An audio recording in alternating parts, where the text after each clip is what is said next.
Madame la Présidente, Monsieur le Ministre, chers membres de la Commission, c'est un honneur pour moi d'être ici. Alors, même si je ne suis pas exactement ici, mais disons que je suis là. Vous savez, Madame la Présidente, comme présidente du mouvement Québec français, je me fais souvent poser cette question. C'est quoi le problème? C'est quoi le problème de la langue au Québec et au Canada? On dira que le problème du français, c'est qu'il régresse. C'est le fait que son statut, sa vitalité démographique régresse et qu'ils continueront à régresser à l'évidence, à la lumière des projections démographiques, et que cette régression s'observe quel que soit l'indicateur ou la méthode qu'on utilise, ou presque. Enfin, les quelques-uns qui prétendent le contraire nous mystifient, disons-le. Mais ça, ce n'est pas le problème, c'est le constat. Alors, quel est donc le problème à la source de ce constat? Pour nous, il est évident qu'il s'agit d'un problème politique, un problème qu'on connaît bien depuis 258 ans, 7 mois, 25 jours très exactement, et plus longtemps encore. Un problème qu'on connaît bien parce qu'on y vit, on y habite sans jamais l'avoir démocratiquement voulu. Ce problème, nous, en fait, dans le mémoire, on a pris le temps d'y revenir, de le décrire, chose qui est peut-être rare de nos jours, mais n'en déplaise aux esprits oublieux qui font des airs quand on ose relater, au fond, les causes profondes à l'origine des conséquences qui sont aujourd'hui au menu de cette commission. Cet exercice nous paraissait nécessaire et il s'inspire directement d'ailleurs de Camille Lorrain qui, dans son livre blanc, commence précisément par relater le récit de nos défaites et de nos déchéances par la fausse conciliation, pour citer Henri Bourassa. C'est ce problème-là, ce problème structurel, qui fait qu'en dépit de nos plus glorieuses victoires ou demi-victoires du passé, le fait est que nous échouons sur l'essentiel. L'essentiel étant le minimum, et le minimum étant d'assurer la vitalité démographique du français dans la durée. C'est-à-dire que, comme l'a indiqué Guy Rocher en cette même commission, le Québec va rétrécir de plus en plus au sein du Canada. Pour autant, n'allez pas croire que, parce qu'on a fait dans le mémoire, notre but serait de faire croire que tout fut de tout temps absolument noir pour ce qui est du cheminement du fait français en ce pays. Bien sûr, des embellis, il y en a eu, des réussites aussi, des rencontres fécondes même. On aura même réussi à faire pousser des petites écoles françaises jusqu'au fin fond du Yukon. Alors, en ce sens, c'est vrai, après tout, pour citer René Lévesque, on n'est pas dans un goulag. Mais si le Canada n'est pas un goulag, il n'en est pas moins notre tombe. Et là, je cite le très libéral et très canadien Wilfrid Laurier. Et fut-elle agrémentée d'ornements dorés, une tombe demeure une tombe. Parce que c'est pour nous une évidence, le problème de la langue chez nous, ça résulte avant toute chose d'un problème politique. Et ce problème a pour nom Canada. Et bien entendu, le processus d'anglicisation au Québec peut toujours s'expliquer par une foule d'autres déterminants, parmi lesquels on notera les mutations démographiques, l'hégémonie culturelle anglo-américaine. Mais ces phénomènes, quand on y songe, sont loin d'être spécifiques à la réalité québécoise. Alors, vous savez, parmi les sociétés riches en Occident et au-delà, qui, un peu comme nous, vivent à l'ombre de l'Empire américain, il n'y en a pas une seule qui ne soit pas confrontée aujourd'hui à ces défis-là. Et pour autant, on n'en voit aucune s'angliciser collectivement à la manière du Québec. Il n'y a qu'ici où, par exemple, on assiste impuissant à la captation par l'anglosphère de près de la moitié des substitutions linguistiques des allophones.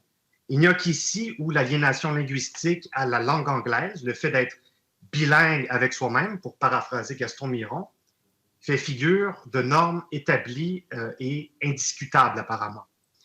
À bien y penser, oui, les facteurs migratoires, culturels, économiques, si aggravants soient-ils en ce qui nous concerne, sont importants, mais ils n'en sont pas moins secondaires en comparaison du problème primordial qui est celui que nous décrivons, ce problème primordial pouvant se traduire parce que parce que le grand historien Maurice Séguin a jadis théorisé comme étant une oppression essentielle.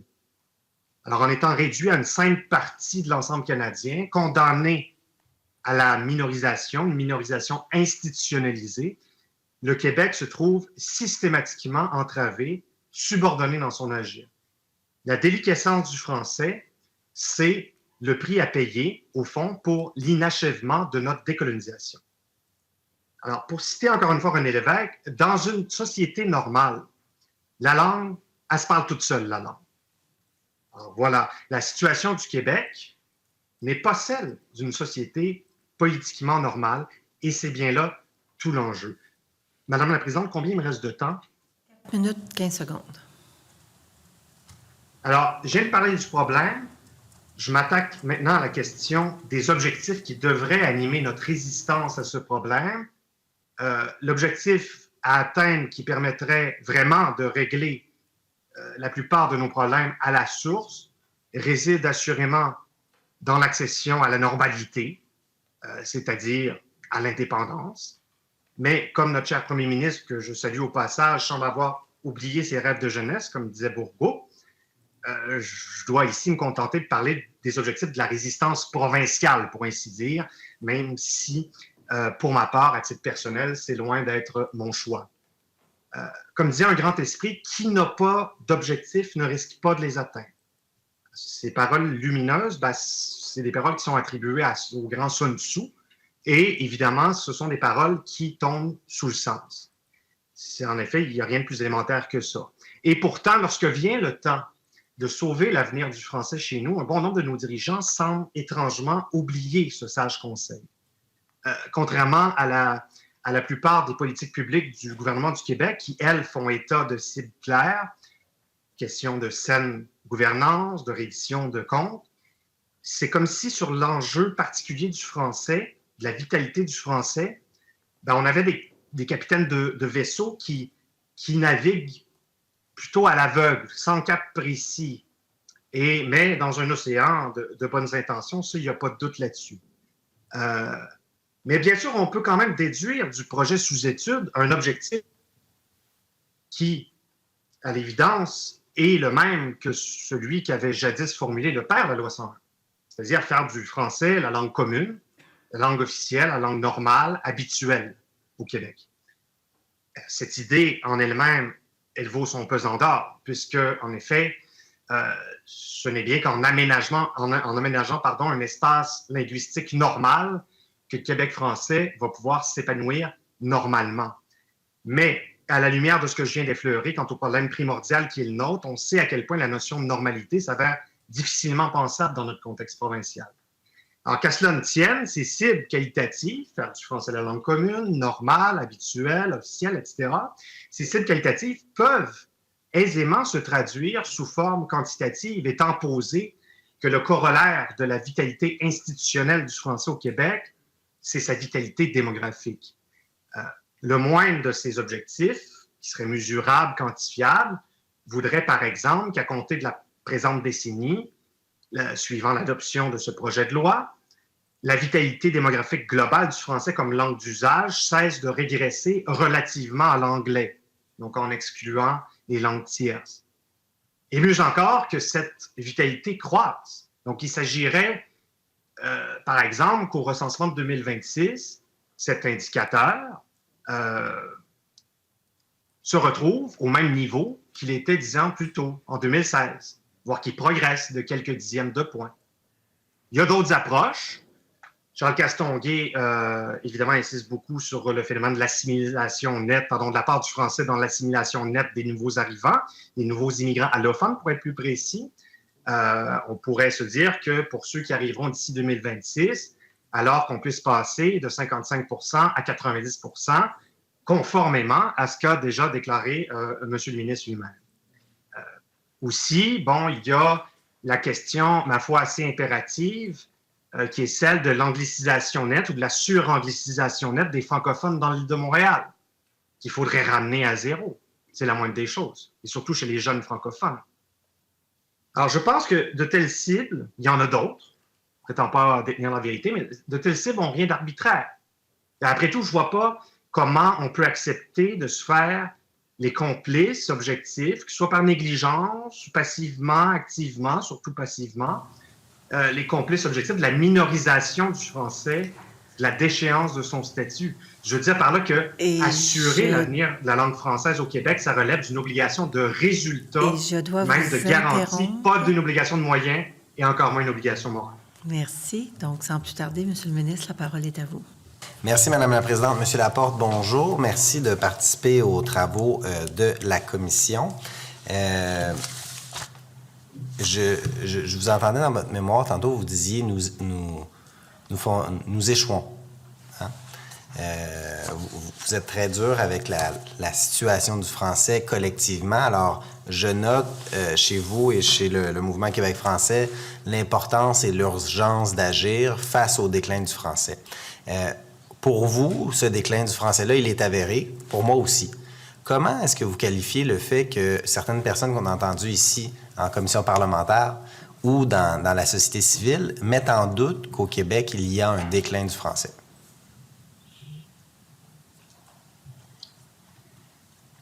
Je pense que ces gens-là ont tout faux. Je pense qu'ils nous mystifient.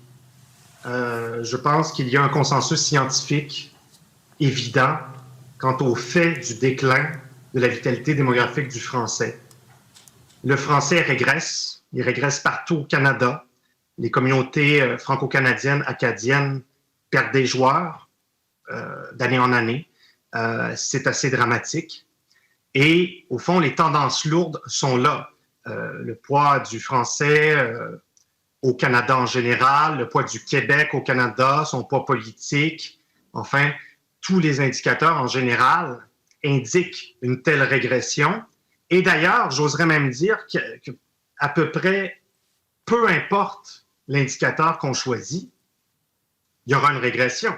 Si on choisit la PLOP en la comparant à il y a 20 ans, il y aura une régression. Peut-être que pour l'indicateur de la connaissance du français, il n'y en a pas. Il y a à peu près 94,5 % des gens au Québec qui disent de manière autodéclaratoire connaître le français.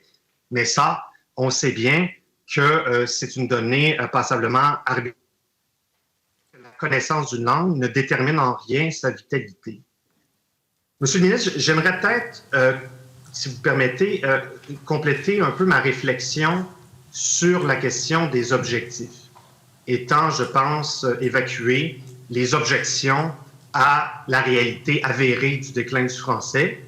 Vous savez, on a beaucoup insisté sur cette question des objectifs. Je salue que vous ayez mentionné cet objectif de faire passer la part du français dans l'assimilation nette des allophones, de 55 environ à 90 %.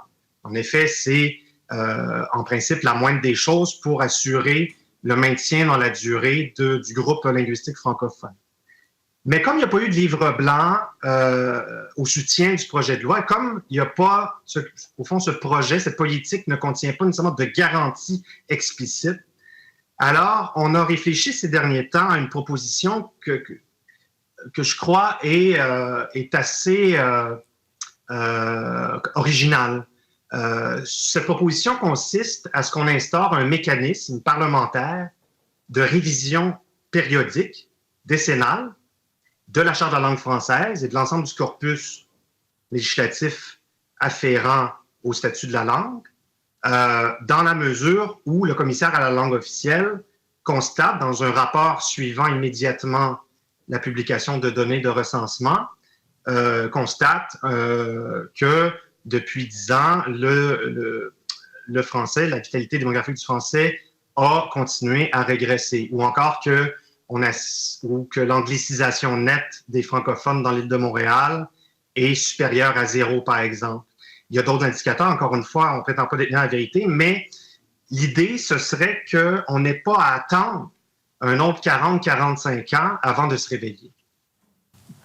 Alors, je pense que c'est une suggestion qui est une bonne suggestion, c'est une suggestion appropriée. Donc, ce que je comprends de votre suggestion, c'est qu'il y a un mécanisme parlementaire de révision à tout le moins de l'état du français. Et donc, je trouve qu'on va prendre votre suggestion en réserve et on va l'analyser. Je pense que ça pourrait être une solution intéressante, justement, pour qu'on soit toujours vigilant sur la question du français.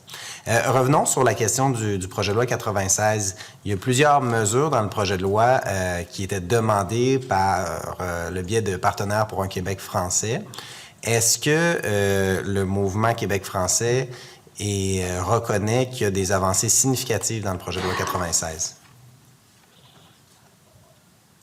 Alors, bien sûr, nous reconnaissons qu'il y a des avancées significatives dans le projet de loi 96. Au plan quantitatif, c'est assez remarquable. Au plan qualitatif, à bien des égards aussi, ce l'est. En effet, plusieurs des propositions contenues dans la plateforme des Partenaires pour un Québec français, qui est une table de concertation de syndicats et de groupes de la société civile qui est coordonnée par le mouvement Québec français. Plusieurs de ces propositions ont été retenues, même si je dois préciser, pour dissiper toute confusion, qu'il faut distinguer les PQF du MQF, puisque les deux organismes, comme chacun des membres de cette table, donc n'ont pas la même plateforme, c'est-à-dire c'est une base de travail minimale, si vous voulez. Mais en revanche, vous savez, dans une réunion, dans une rencontre à laquelle nous participions, vous et moi, ou enfin le ministre et moi, Madame la Présidente, vous m'aviez demandé quels étaient les chevaux de bataille à mobiliser pour cette grande lutte. Je vous avais répondu que, en fait, c'est toute l'écurie, c'est toute la cavalerie qu'il faut mobiliser. Je pense qu'il faut applaudir le fait que vous ayez su en mobiliser un bon nombre. Et ça, c'est remarquable. Mais il y en a certains qui n'ont pas été mobilisés, comme on le sait.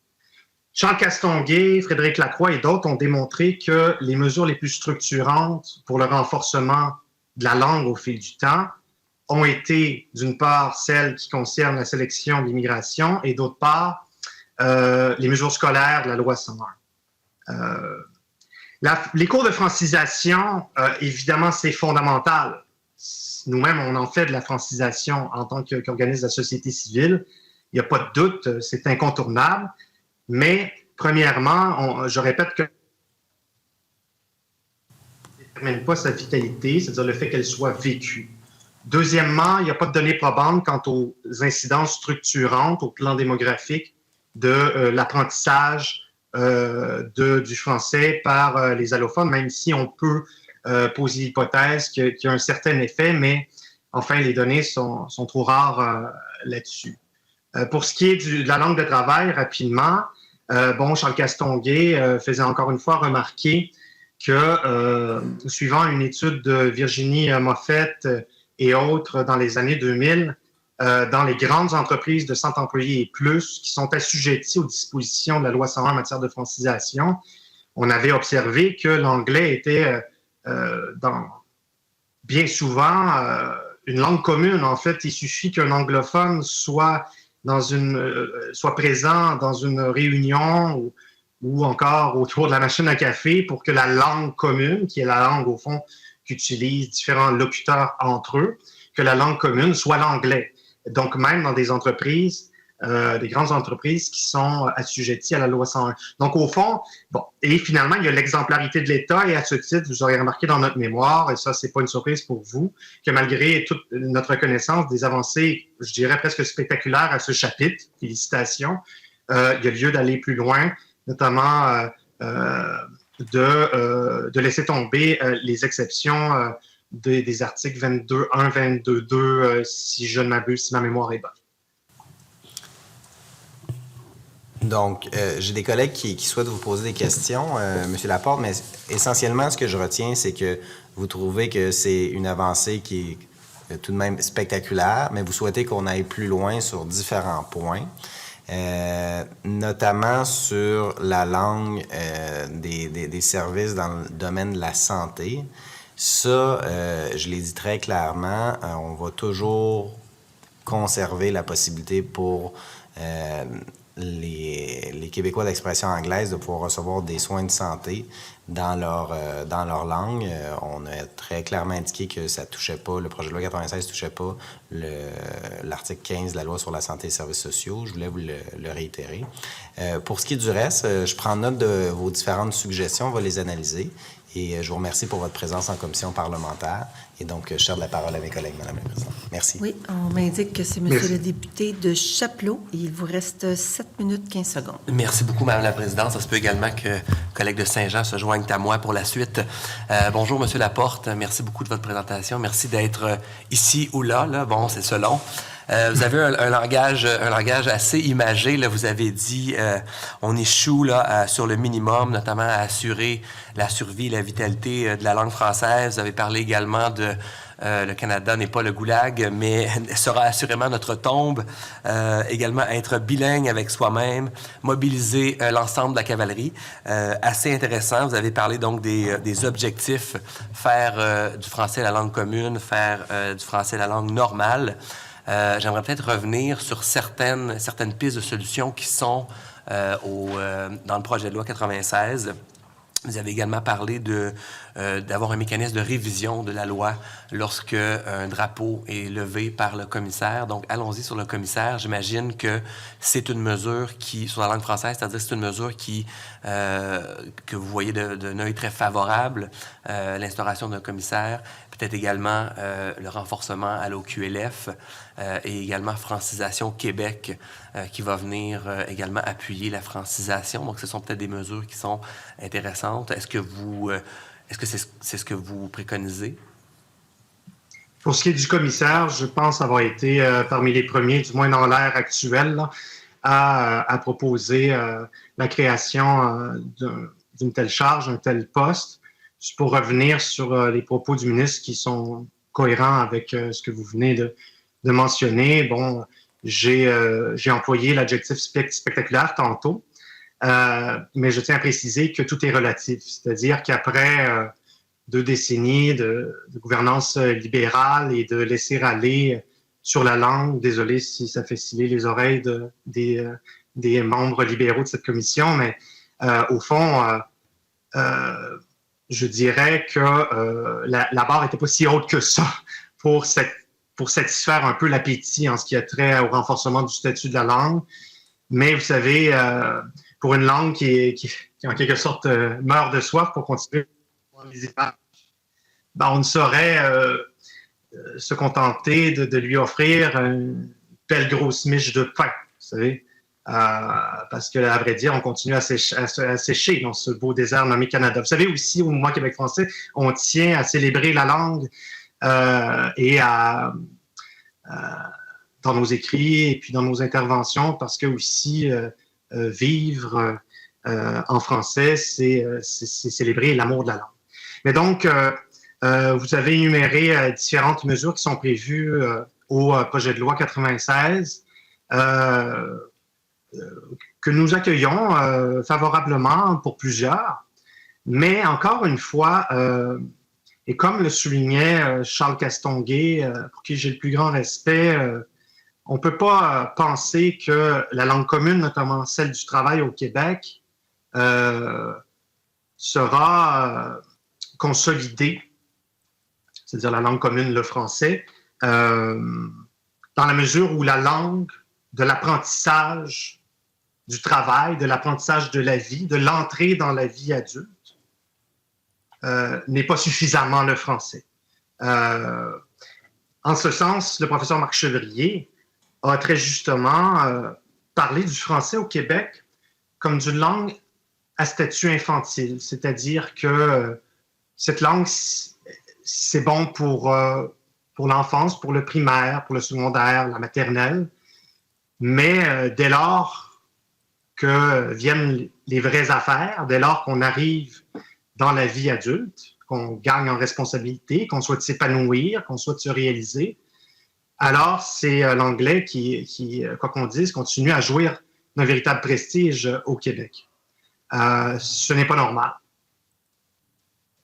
D'accord. Et au-delà de cette solution-là là, qui est préconisée par d'autres intervenants qui sont venus en commission, est-ce que vous voyez d'autres pistes de solutions qui pourraient bonifier le projet de loi 96, au-delà de ce qui est proposé?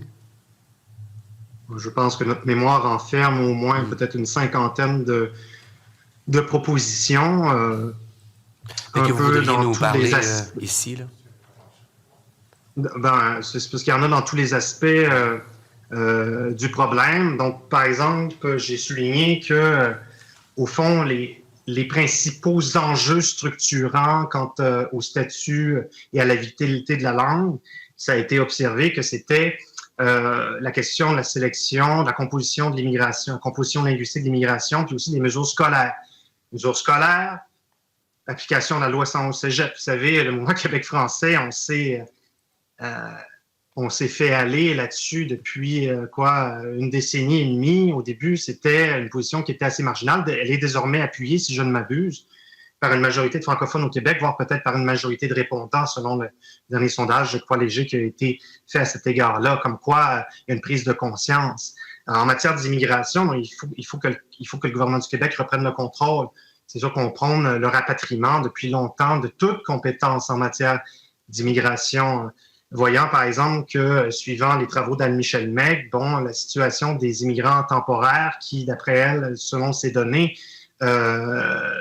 sont au nombre de 160 000 au 31 décembre 2019, ça fait que c'est sûr que dans ce contexte-là, faire du français la langue commune, la langue d'attraction, la langue d'intégration devient de plus en plus ardu, surtout qu'il y a la possibilité pour les élèves à statut temporaire d'aller à l'école publique anglaise et peut-être, sait-on, à la suite d'une autre décision judiciaire de la part des tribunaux canadiens, peut-être que cette fréquentation, ce cheminement se traduira par ce qu'on appelle un parcours authentique. Je ne trouve pas ça prudent. Je pense que le principe de précaution implique qu'on abandonne ces dispositions-là. Vous savez, quand on immigre ou quand on se rend dans la plupart des pays dans le monde, à ma connaissance, je réside depuis 1 an en Angleterre.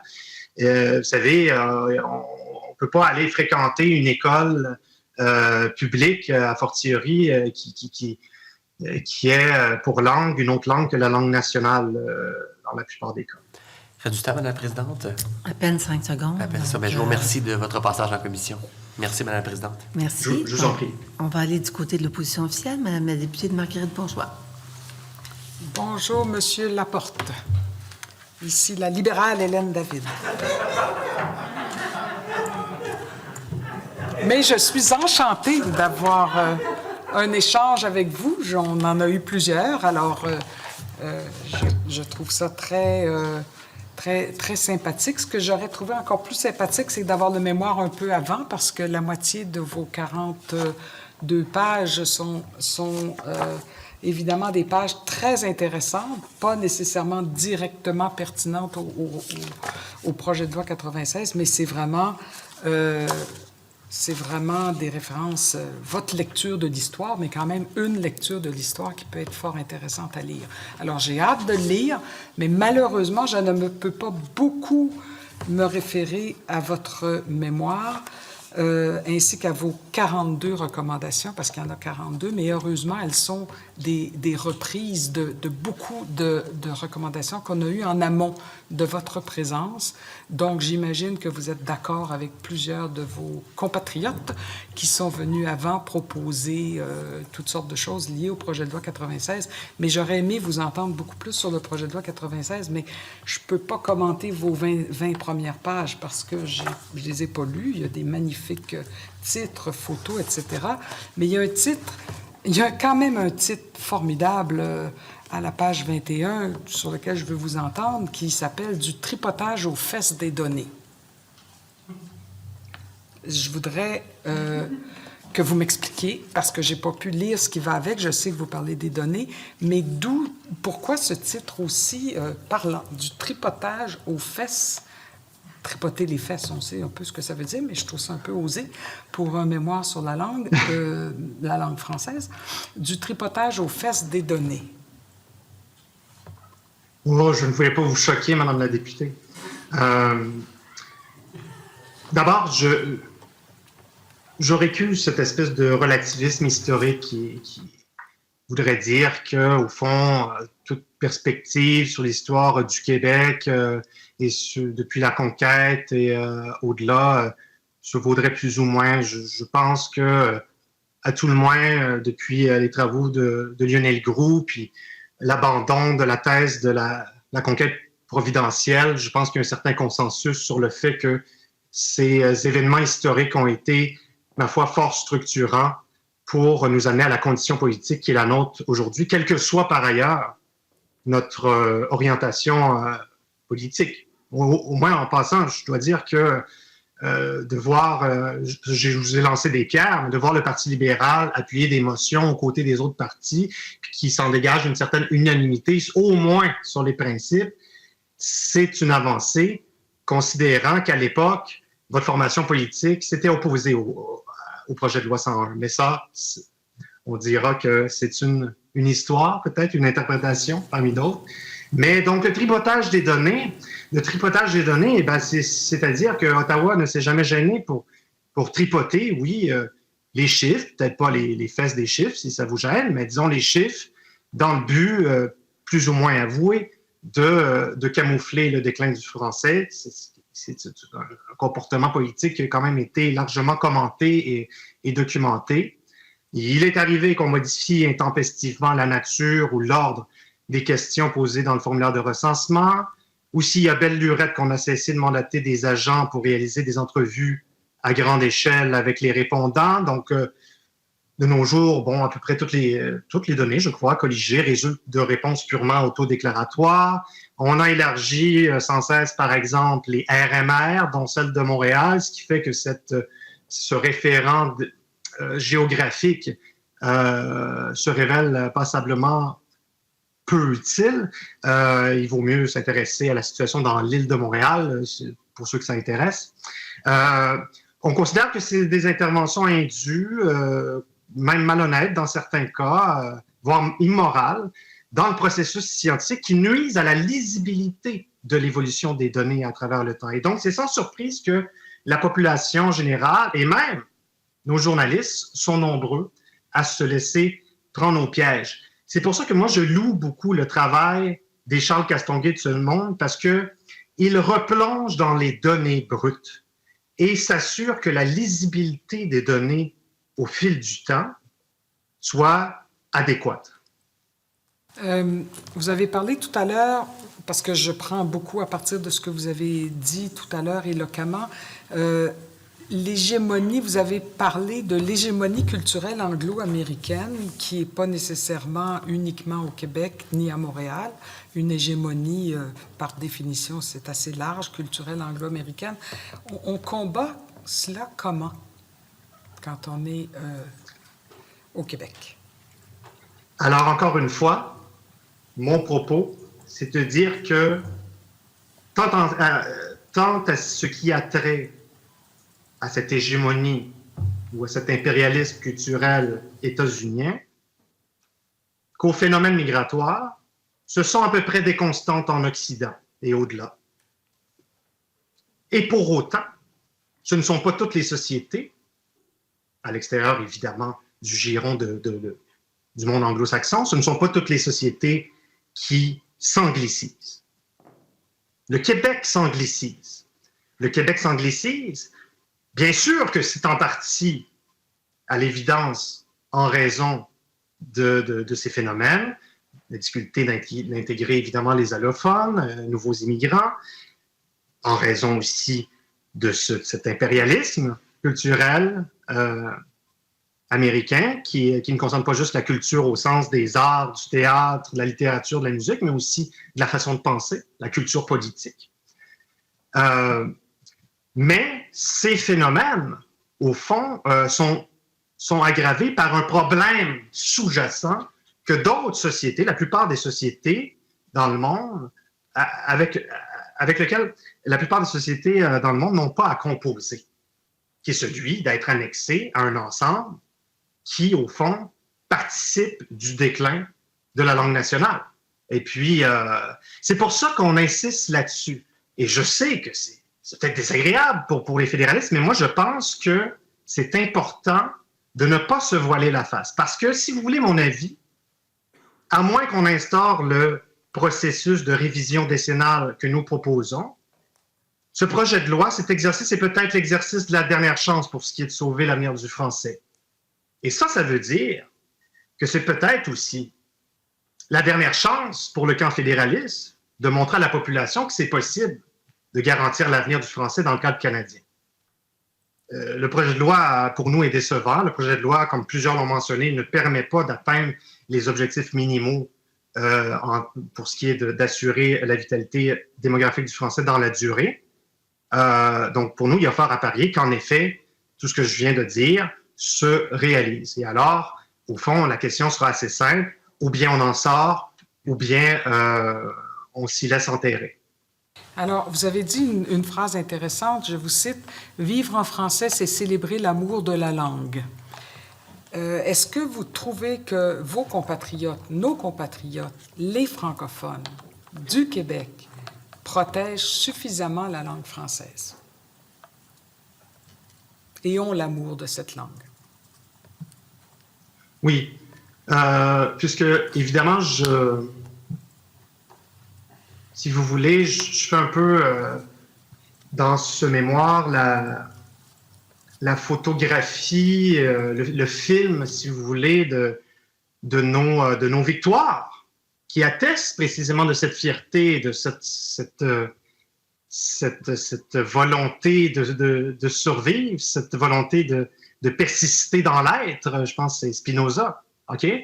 Bien sûr que ce l'est, mais ce film a un négatif, comme en photographie. Ce film a un négatif qui est le récit, pas juste le récit, mais la réalité de nos déchéances, de nos défaites, comme le disait si bien Henri Bourassa. En tout cas, lui, il disait ça pour ce qui est de la période qui commence à partir de la Confédération.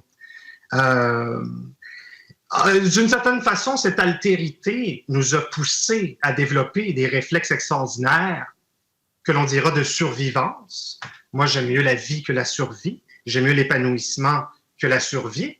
Mais, en effet, ces réflexes sont remarquables. Mais je termine en disant que le peuple québécois est un peuple comme tous les autres. C'est anormal qu'on lui impose de se battre à tout instant pour se faire respecter dans son pays. Je vais vous arrêter pour vous dire, quand vous dites que nous avons beaucoup de réflexes pour se protéger et tout ça, c'est le réflexe autour de la machine à café ou autour d'une table quand il y a un anglophone, vous l'avez dit tout à l'heure, et tout le monde se met à parler anglais. Ce sont les francophones qui se mettent à parler anglais. C'est pas un réflexe de protection. Écoutez, bien sûr, tout le monde est responsable de l'avenir du français. Puisque, comme disait Bourgault ici, la langue, là, c'est pas un instrument de communication comme tous les autres. C'est pas comme l'ordinateur avec lequel je vous parle en ce moment ou je sais pas trop le téléphone que j'ai ici. C'est un instrument de communication qui est incarné, qui est lié à la vie ou à l'être qu'on est. Donc, bien sûr que c'est défendre la langue, c'est défendre l'être que nous sommes. Bon. Mais si tout le monde est responsable de l'avenir de la langue, en revanche, il y a des gens dans cette société, des gens privilégiés, des élites, qui ont une responsabilité accrue du fait de leur rôle dans la société. Et à ce titre, je pense que l'histoire, c'est eux que l'histoire va juger si, par exemple, d'ici 2060, grosso modo, on perd l'île de Montréal, on perd au sens où le français s'y folklorise comme langue commune. Donc, je vais maintenant aller du côté de la députée de Mercier. Merci, Madame la Présidente. Merci beaucoup, Monsieur Laporte, pour votre présentation, votre mémoire. Je voudrais aller sur les changements dans la Constitution d'écrire nation et culture, pas culture, mais langue commune et officielle. Vous accueillez ça favorablement. Vous dites que c'est une bonne chose. Quoique ça a été bien accueilli par les fédéralistes, donc il y a peut-être anguille sous roche, mais vous trouvez que c'est bien, et même dans vos recommandations, vous faites des ajouts dans la Constitution canadienne. J'aimerais savoir, parce que vous êtes indépendantiste, comme moi, comme le parti qu'on représente, et c'est la meilleure façon de protéger la langue française au Québec, c'est de faire l'indépendance. En faisant des ajouts dans la Constitution de 1867, est-ce qu'on n'est pas en train de la légitimiser? Vous savez, ce régime, on le légitime chaque fois qu'on va voter au fédéral, a fortiori peut-être lorsqu'on prône d'appuyer un parti fédéraliste. On le légitime chaque fois qu'on paie des impôts. Ce régime, en fait, on le légitime du seul fait d'accepter d'y être sans s'y opposer. Mais ce que je veux dire, c'est que, bon, et je l'ai mentionné, il y a, au fond, deux dimensions propres au combat indépendantiste. Il y a le combat de la reconquête, au fond, de l'indépendance, de l'émancipation, puis il y a le combat de la résistance. Le combat du français, évidemment, est fondamental dans cet esprit-là, puisque si on ne se bat pas, si on ne mène pas ce combat de résistance pour le français, alors l'autre dimension du combat, le combat d'émancipation politique, tombe. Alors, c'est un travail de résistance. Et puis, comme les grands révolutionnaires que nous admirons, vous et moi, que ce soit Mandela, Gandhi, etc., vous savez, ces gens se sont battus à la fois à l'intérieur du régime et, si vous voulez, en dehors du régime, c'est-à-dire qu'ils ont formulé des critiques dans le régime et du régime, même si moi, je préfère de loin la critique du régime. Vous dites, en attendant, s'il y a ce moyen-là, pourquoi pas pour faire respecter notre langue commune pour les Québécois. Donc, je comprends, mais est-ce que... Parce que les Québécois, on dirait qu'on a besoin de quelque chose pour nous conforter au lieu de faire la révolution, si je peux dire. C'est pas un moyen de conforter. Je veux dire, quand même, les Québécois fédéralistes trouvent que c'est une bonne chose et ça va pas encore... ça va enlever cette résistance-là ou cette volonté de faire l'indépendance. Ça n'a pas ce risque-là, selon vous? Je dois mettre fin à l'échange. Désolée, Madame la députée, votre question était un petit peu longue. Il y a eu plus tard pour la réponse. Monsieur le député de Matane, la parole est à vous, 2 minutes 50. Merci, Madame la Présidente. Maître Laporte, c'est un plaisir de vous retrouver. Vous vous souvenez, on a eu des échanges avant ce projet de loi-là et vous me disiez, le gouvernement pourrait bien nous étonner. Il m'a étonné à certains égards, il m'a déçu sur l'essentiel. D'abord, l'idée que ce projet de loi doit être consensuel, ça ne m'apparaît pas un critère important. Il faut faire ce qui est nécessaire. Et là, je vous rejoins totalement. Ça passe notamment par des objectifs quant à l'immigration francophone. Ça passe par une volonté que le cégep ne soit pas une brisure dans le cursus français, notamment à un âge où c'est le parcours professionnel, c'est la socialisation avec les adultes. Ça, c'est deux enjeux importants. Donc, nous, on est d'avis que le projet de loi ne va pas renverser le déclin. Est-ce également votre opinion? Ah oui, c'est ce que je me suis tué à dire ces 40 dernières minutes, bien sûr. Juste, si vous voulez, je pense que ça va vous intéresser aussi que je réponde très rapidement à votre collègue. Vous savez, je viens de publier une étude à l'IRE, en fait, en tant qu'avocat, sur la dimension constitutionnelle de la reconnaissance formelle de la nation québécoise. Bon, vous savez, il faut se fixer des objectifs réalistes dans l'espace et dans le temps. Je cite encore Sun Tzu. On peut pas imaginer en situation actuelle que l'indépendance va se réaliser demain matin. Je n'ai que 2 minutes 30. J'aimerais mieux que ça soit sur mes questions. Ah, ben oui, allez-y, désolé. Ben, écoutez, moi, je crois partager avec vous que c'est maintenant ou jamais. C'est là que ça doit se passer. Si on le fait pas, l'objectif du gouvernement, disons-le, brisons le tabou. Il faut que ça ait l'air nationaliste puis que ce soit consensuel. Moi, je ne vais pas juger de la force du projet de loi si le Parti libéral vote pour. Je vais le juger si ce n'est pas une mesure populaire, mais qui est nécessaire pour renverser le français. Et c'est un peu votre propos aussi. Absolument. Le consensus, j'ai entendu, je pense, le député de Lapinière a insisté là-dessus, sur cette idée de consensus. Je regrette, mais le Parti libéral a très souvent gouverné en faisant parfaitement fi des consensus, et fi surtout des consensus nationaux. croyez-vous? Alors, moi, je pense qu'il ne faut pas viser le consensus, il faut viser la nécessité. Et j'implore les observateurs de ce projet de loi-là qui sont au gouvernement du Québec, d'abord qu'ils admirent la volonté du ministre et qu'ils soient aussi convaincus qu'il l'est de la nécessité d'aller plus loin. Je ne veux pas le gêner, mais je sais qu'il est très sensible à ces enjeux-là. Reste à convaincre le premier ministre et ses collègues du Conseil des ministres.